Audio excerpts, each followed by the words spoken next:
Hey everyone, Scott here to discuss The Light Between Oceans, starring Michael Fassbender, Alicia Vikander, and Rachel Weisz, directed by Derek Cianfrance.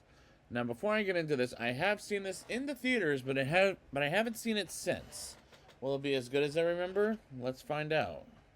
The movie opens in December of the year 1918 with Tom Sherborne,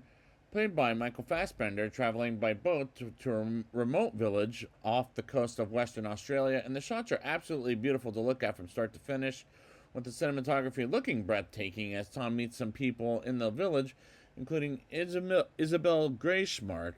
played by Alicia Vikander, as well as others, and has lunch with him, and he continues traveling by boat with the location shots looking beautiful. The costume designing is very good, and they're dressed appropriately for the time being. Tom missed Isabel too much as he gets her flowers despite they haven't known each other for a long. And Tom gets sent back to the village and is offered their 3-year contract job and with them and goes to Isabel's family's house to have lunch, and Isabel takes Tom out for a picnic, and the chemistry between Michael Fassbender and Alicia Vikander was great, as they're married in real life thanks to this movie, as I like these two characters as lovers and off screen, and Isabel asks Tom to marry him while on a picnic, and he says no at first, and they start officially writing to one another and send it to one another, and the dialogue was well written by writer-director Derek Cianfrance, as this was based on a novel by M.L. Stedman, and the writing is better written than Blue Valentine, in my opinion, and The Place Beyond the Pines, too, so what am I talking about? Tom and Isabel get married to each other with a beautiful ceremony, and he takes her on to his island to live with him, and the house looks beautiful, as this is a good-looking movie from director Derek Cianfrance. And they smooch up a storm to have a baby of their own as the audience learns they're successful. In the next scene, as Isabel smiles in excitement while near the beach, and she eventually tells Tom off screen and these two have charisma, and when they spread it to each other, and it's super cute to watch, in my opinion, even though the movie's supposed to be sad, but we'll get to the sadness later. We get to a stormy weather as Tom tells Isabel to stay inside the house to keep safe, and nighttime comes and she's about to give birth to their baby while Tom is at the lighthouse where he works at, and he gets back down, and unfortunately the baby dies when it was born, and they bury it, which is a tragic thing to do. This is where the sadness begins, to a baby. And there were times the movie was tragic, but this far I'm liking it, while Isabel is upset with Tom because he called her a doctor behind her back, and goes off somewhere to be alone as she hears noises from the piano, and Tom tries to cheer her up, and the drama works, as this is a better romantic drama than Blue Valentine and The Place Beyond the Pines, in my opinion. Tom and Isabel try to have a baby again, and they're not as successful this time than previously, and baby attempt number 2 tragically dies, and she's once again depressed because they had to bury a second baby, which is just as tragic as the acting in this movie is more believable than the previous two movies. While Tom sees a baby approaching on a boat, and Isabel seeing it after Tom calls for her, and they see the parents are unfortunately dead,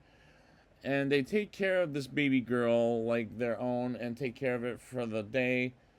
as Tom writes a note saying they have a found baby while Isabel takes care of the baby, and the production design and set decoration looks good. Tom doesn't have a choice but to report the missing baby to anyone missing one, as Isabel talks him into adopting the baby as their own while burying the dead baby and getting rid of the evidence of there being a boat there, while Tom's employer, Ralph and Bluey, congratulate them for the adoption of the baby, as they named her Lucy, maybe just Lucy, I'm not sure. But I call her Lucy Grace, so let's just call her that for the rest of the show. And take care of her as their own and watch her grow up. And this score was done at the right time, as this is a very good score, in my opinion. Tom and Isabel go out to a church of some kind with Lucy Grace and gets her baptized, as Tom hears a song being sung by someone named Hannah Rosenfeld, played by Rachel Weisz, who lost her husband in the sea which makes me think it was the baby they buried 5 minutes ago in the movie. And we learn about how Hannah being married to a German, and they got harassed by people in town because she married a German man. And as that piece of backstory was tragic for damn sure, and Tom thinks about it for hours until the next day they get back to their island lighthouse. While Hannah comes to the church depressed, and she gets a letter saying they know where her baby is at, and she wants to look for the baby right away, but the police files a missing babies report. While people treat Hannah like she's a crazy lady, and Rachel Weisz does turn in a good performance as well. Years later, Lucy Grace turns into a bright young lady with Tom and Isabel raising her, and I was impressed with the little girl actress Florence Cleary, Cleary, I'll say it best, as she was very good in this movie, as this is the only movie she's ever done thus far. And one day at church, Tom sees Hannah there as he makes a speech in the church in front of a crowd.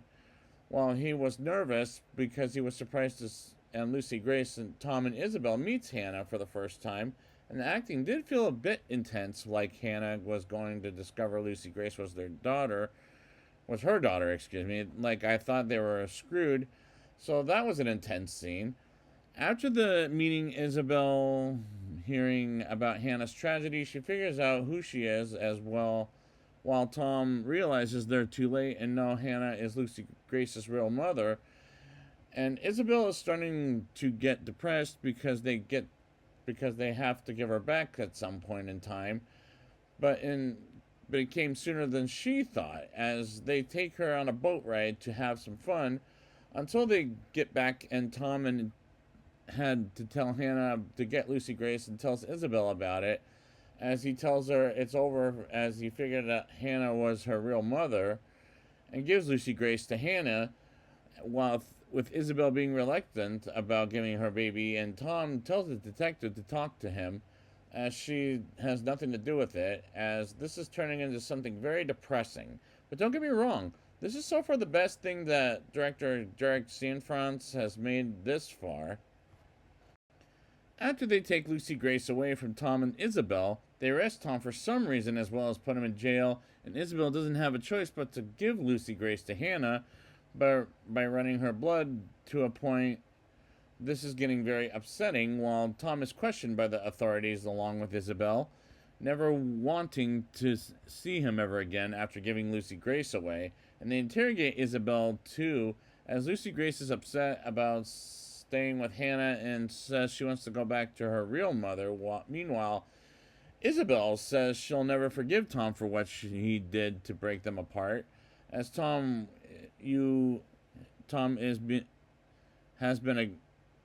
becomes the accused for murdering Lucy Grace's real father, despite he never did, as he was found dead and people don't believe him. And he writes a note to Isabel while she's very upset with him for splitting them apart in the first place, as Isabel is taken to Lucy Grace, as Hannah doesn't want Isabel near her, and the acting is well done by these actresses, including the maid with Hannah. Hannah visits Tom in jail to ask him how did he find her husband dead, and how he gave up Lucy Grace, and he doesn't ask for her forgiveness, and to show Isabel some mercy, as it was his doing. And next thing you know, Lucy Grace runs away from Hannah off screen, as Hannah looks for her and the authorities look for her and enforce themselves into people's houses, as Isabel learns she's ran away from her backyard, and they look for her day and night all over town, and they do eventually find Lucy Grace and take her back to Hannah as well as her new home. And this is when the movie starts to lose me, as I'm not sure what the hell is going on at this point in the movie. Isabel's mother talks with Isabel about how Tom has no one to care for him, while Hannah goes to Isabel to talk with her about how Lucy Grace loves her and asks to testify against Tom, and she'll give Lucy Grace back to Isabel, as she has a life without her very own mother, which is Hannah, as Isabel thinks it over, and Tom gets taken out of jail to get on a boat as his term is up, and while Isabel reads a letter from Tom about how he'll always love her and the living and the dead, and she goes with him to only say goodbye, and she confesses it was her fault. And Hannah learned everything about Lucy Grace's parents and are going to jail for what they did, as Hannah wants to give them a few months in jail at tops. Because Lucy Grace wants to be with Isabel as her loving mother, and this is turning into something a little dramatic. Despite it's a drama, but it's too sad for me. Lucy Grace wants to be called Lucy, while Hannah's father calls her Grace, so he decides to mix it up to Lucy Grace, which is where I got the name from. While they bird watch,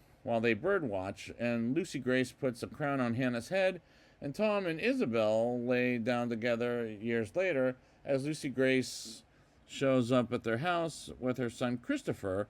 and she thanks them for finding her and taking care of her, as Isabel seems like she's sick or something. As Tom gives Lucy Grace a letter from her, and we, the audience, learn Isabel passed away while keeping her word on staying away from Lucy Grace for all these years, and how she's always been beloved by Tom, as Tom holds baby Christopher for the first time ever. And Lucy Grace asks Tom if they can visit him often, and he would love that. So that's a sign he accepts. And the climax was beautiful, but at the end of the day, very sad. But how sad and likable was this movie? Let's talk about it in a rating. I'll give this movie a 7.0 out of 10. The shots are absolutely beautiful to look at from start to finish, with the cinematography looking breathtaking, with the location shots looking beautiful, and the costume designing is very good, as they're dressed appropriately for the time being set in 1918 to the 1920s. And the chemistry between Michael Fassbender and Alicia Vikander is great, as they're married in real life thanks to this movie, as I like those two as lovers on and off screen. The dialogue is well written by writer-director Derek Cianfrance, as the writing is better here than in Blue Valentine, and this is a good-looking movie from Cianfrance. And there were times the movie was tragic, but I liked it, as this is a better romantic drama than, say, Blue Valentine and The Place Beyond the Pines, and that with the acting being more believable in this than in those two movies, as the production design and set decoration looks good, and the score was done at the right time, as this was a very good score, and Rachel Weisz turns in a good performance, as well as this is a recommendation for the movie. And there were times it was depressing for damn sure. And one more performance I must say I was most impressed with was the little girl actress Florence Clary, even though this was the only movie she's ever done. And she was a very good as a young little girl actress, but this movie is depressing, but it's director Derek Cianfrance's best film, in my opinion, thus far. So I'd like to thank you guys for joining me, and next time I will be back with this show. What's it called? It is called I Know This Much Is True. The Mark Ruffalo Two Brothers film. I'll talk about it then. But until then, good night.